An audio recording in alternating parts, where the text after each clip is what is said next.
back, relax, and maybe get yourself a snack. Me and you gonna have a little chat about books. Hey guys, so I am here today to talk to you about a couple of SPFBO books and give you a review of them. And these books are all books that I really enjoyed and think a lot of you guys would really enjoy as well.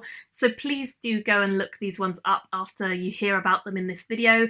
I'll try and remember to link them down below wherever you can get them from. But usually self-published books are super cheap and well worth picking up on your Kindle or e-reader. And I would highly recommend these four. They're all really good reads and some of the better ones that I found whilst reading this year's SPFBO entries. So please do go and check these ones out. I'd love to have you guys tell me a little bit about kind of what you thought of them and whether you enjoyed them as well like I did. So let's get started. I have four to talk about, and then my next video will be talking about my semi-finalists and my finalists for this year's SPFBO. So time to get very excited now that I've finished all the books in this year's batch. So the first one I want to talk to you guys about today is Necropolis, which is by Shane Simmons. This book, I have to admit, was a really fun read. It was definitely one of the funniest that I got in this year's batch. I think I would probably even say it was the most fun I had reading all the books, because the sense of humour that is in this book was definitely my sense of humour. Imagine a world where necromancers are for hire. They're snarky, they're sassy, and they're involved in crazy day-to-day activities. That's this book. That is this book. It is pretty much just a main character who is called Rip Eulogy. He's a necromancer by trade and he's a pretty comical guy overall. It's an urban fantasy story, and I often find urban fantasy is very hit and miss with me. This was definitely a hit, and I think again, like, the humour side of fantasy can be really difficult to get right, and I think this book taps nicely into the snark and the wit and just the fun that I really enjoy from fantasy. There's a big adventure in this book. It's all to do with a goldfish who is undead, slaughterhouses which are pretty nasty, ghost-like wraiths and more. Rip, of course, is at the centre of everything, and he kind of has to go on this adventure, this crazy adventure, to find out what is going on. He knows that someone is kind of targeting him. He knows that there is more going on with the incidents and the accidents that have happened recently than just one kind of stream of unfortunate events. There's definitely something deeper happening, and he wants to find out exactly what. I really enjoyed the tone of this book. It is super easy to get into and super easy to follow, especially if the sense of humour is exactly the same as what I have, then you'll probably really enjoy. It had layers of complexity and plot to it, and I think there was definitely a sense of just a real good adventure and a real good plot to this whilst I was reading it. The main characters are Rip Eulogy and Rebecca, his best friend. As far as we know, they've been best friends for a very long time. Rip is the kind of guy that she depends on for everything. She herself is a little bit of a damsel in distress at times, which I didn't love, but I didn't love Rip either as a character I'd want to meet in person. I think neither of them I would be friends with, but to read about, they were an enjoyable kind of pair. You see a lot more of Rip than you do Rebecca, but she does feature quite heavily as his best friend. My one real criticism or niggle with this book was the ending, which came around a bit too quick for me and also changed a lot of things that were set up in the story to kind of become a little bit crazy, I thought. There's a lot of really good moments in the early parts of the book and the middle of the book, and I think the sort of final scenes kind of overwrote some of that in a way I didn't really like. It changed the direction of where the story was going, and obviously this is intentional, but I didn't love that direction change. I think I would have liked it to continue with a little bit less convenient explanation. That's probably the best way to put it. I don't want to give anything away, obviously, but I think the ending could have been done in a different way and would have been stronger for that. However, with that being said, I did really enjoy this story, and I think it has so much fun and so many good elements to it that I definitely would keep reading more by this author, even though I didn't love the ending. And I believe there is going to be a second one in this series, and I would certainly end up picking it up because I really want to know what happens next. It's honestly one of the craziest adventures that I've read, and it's very much a lot of fun. So I would highly recommend that you guys go and check this one out.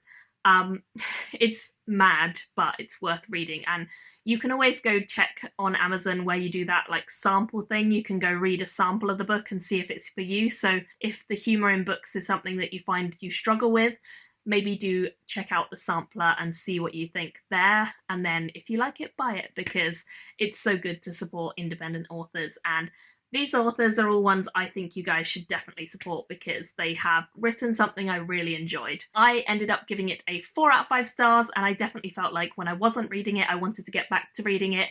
So it's a great fun story overall.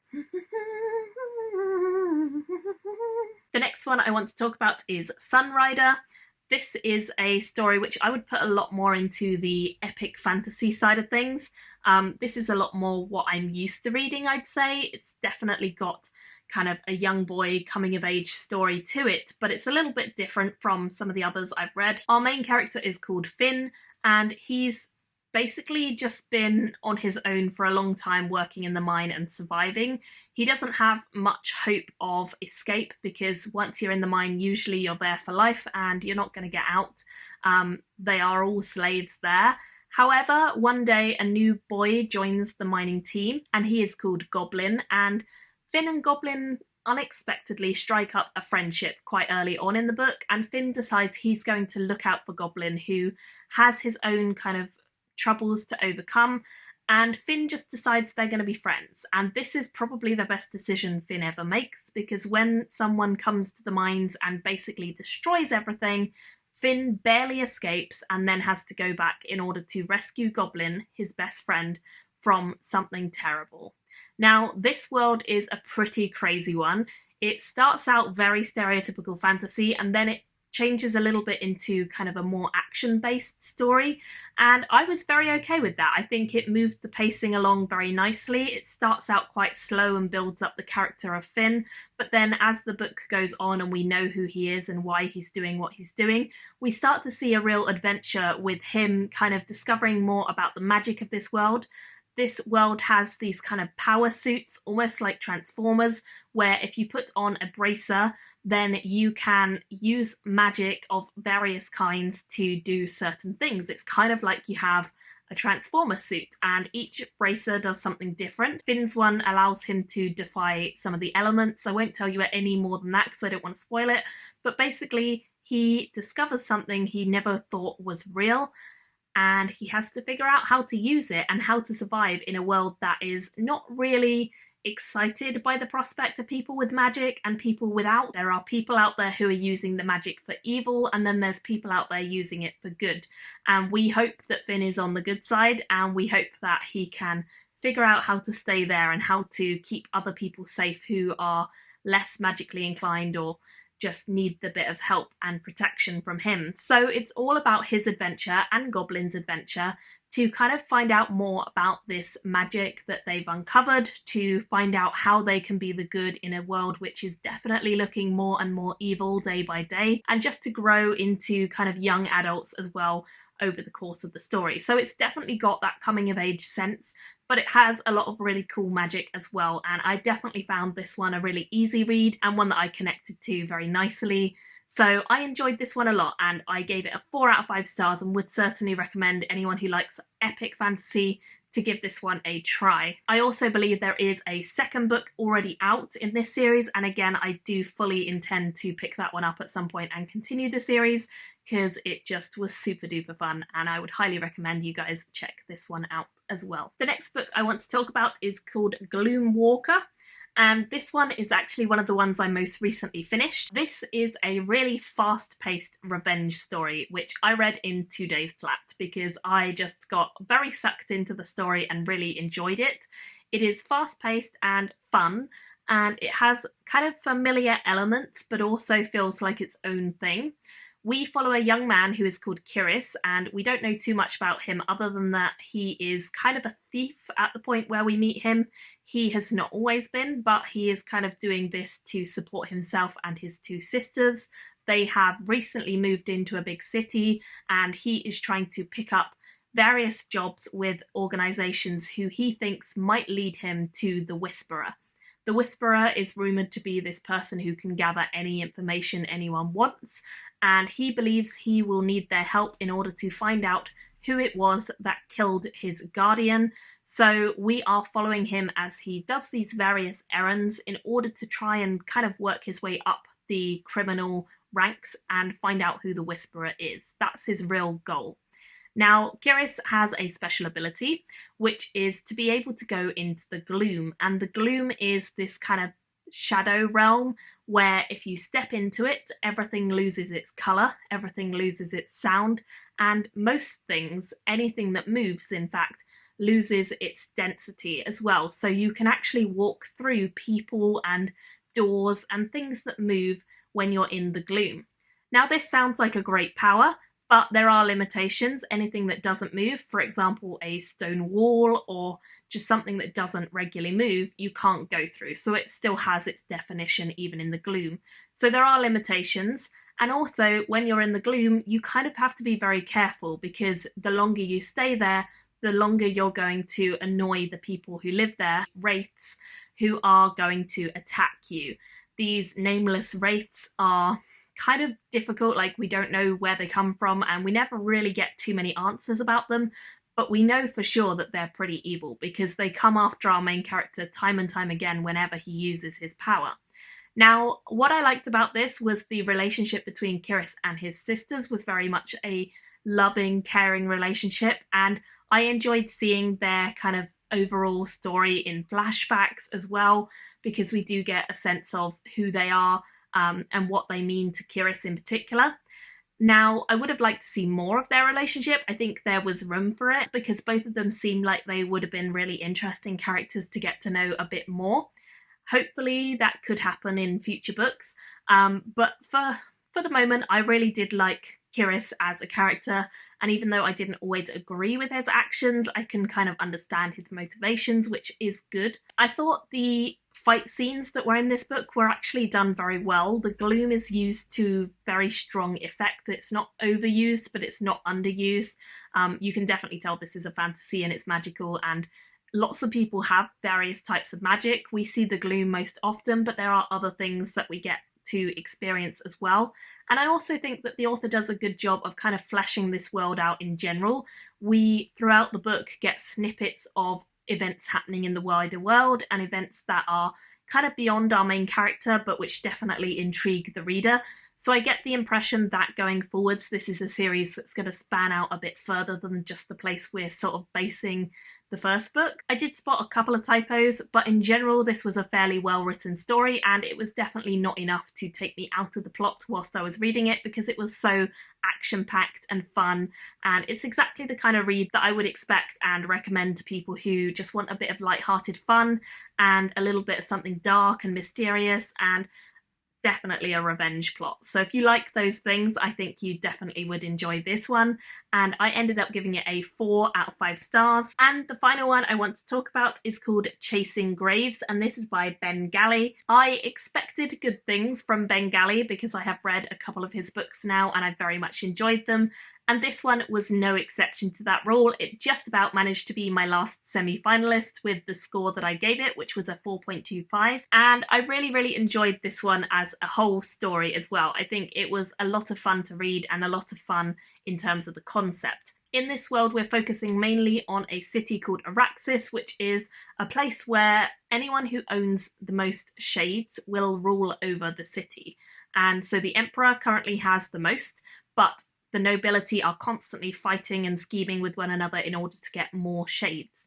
Now, shades are literally the ghosts of people. When people die in this world, especially in this city, they can be kind of chained into servitude and they have to serve whoever their new master becomes. This is not good because anyone who is not very swift off their feet and very quick-witted and able to kind of avoid the horrible people of this world will probably be killed upon entering this city. So tourists and people coming there to work, anyone who risks going there, good chance of death, definitely a good chance of death. It's got to the point where there are literally people employed to go out and kill people in order to then sell them on at slave markets to different nobility who want to increase their standing, and we follow a couple of different characters. We follow a ghost character or a shade character who is called Caltro, and he is a locksmith who has come to the city in order to get a job. However, he is instantly killed on arrival, and then we follow him as he is in servitude and what he ends up trying to do to escape. We also have a viewpoint character of a princess. We have a very murdering wife. We have a stealer of souls. So there's 4 kind of viewpoints, but the main one I would say is Caltro, because we see his viewpoint in first person. It's definitely focused on him, I would say, but the other characters are certainly a big part of the book as well. Everyone in this story is a bit awful, I think, because they all kind of just accept that this is the way it is for most of the plot. And it's only those who are outsiders who really question the way things are in this terrible place. What I loved about this series, though, is that there is a sense of moral greyness for this whole book. Who is right and who is wrong, and when society is at this ultimate low, how do you kind of rise above it, and how do you kind of survive in a climate and situation that is just so toxic and so deathly? There are also loads of moments in this book where I thought the world building was really fascinating, and the whole concept of this magic and this world just fascinated me because it's something I'd not read before and something that was definitely out the ordinary and kind of caused you to question, well, what would happen if life was this cheap and if people really didn't have any morals or scruples about killing one another in order to get money, and if that was just how things were, so it was acceptable. I think there is a lot to like about it. There are a lot of characters who are very spoiled and very snarky and very witty, and the nobility in general is just so corrupt. And it certainly makes for an interesting plot when pretty much everyone is just out for themselves no matter what. My only real drawback with this book was that I personally did not connect with the characters very much. I found the princess to be an incredibly annoying and frustrating character because she just wasn't the sort of person I liked to read about. Her schemes and her manipulation were just really irritating to me, and I did not like to see her. I also found Caltro was just not a character that I could connect with quite as much as I wanted to. I think from reading other people's reviews, a lot of people have. So it might just be that personally I did not get on with him as a character.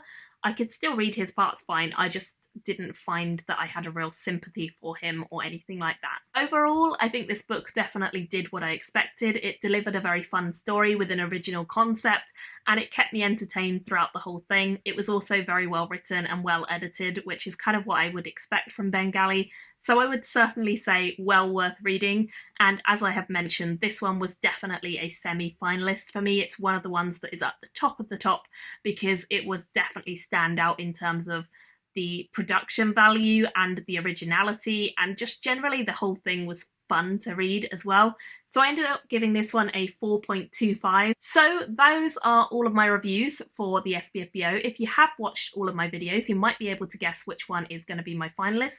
But if you haven't, then don't worry, I will be doing a roundup of all my semi-finalists and my finalist in my next video. So keep your eyes peeled for that. And in the meantime, do let me know your thoughts on these 4 books if you have read any or if you plan on picking any of them up. I highly recommend all 4 of these, and I would love to have any comments you guys have about them. Thank you all so much for watching, and I will see you in my next video very soon. Bye guys! Thank you for watching my video today. Go pick up a book, then come back and chat with me again.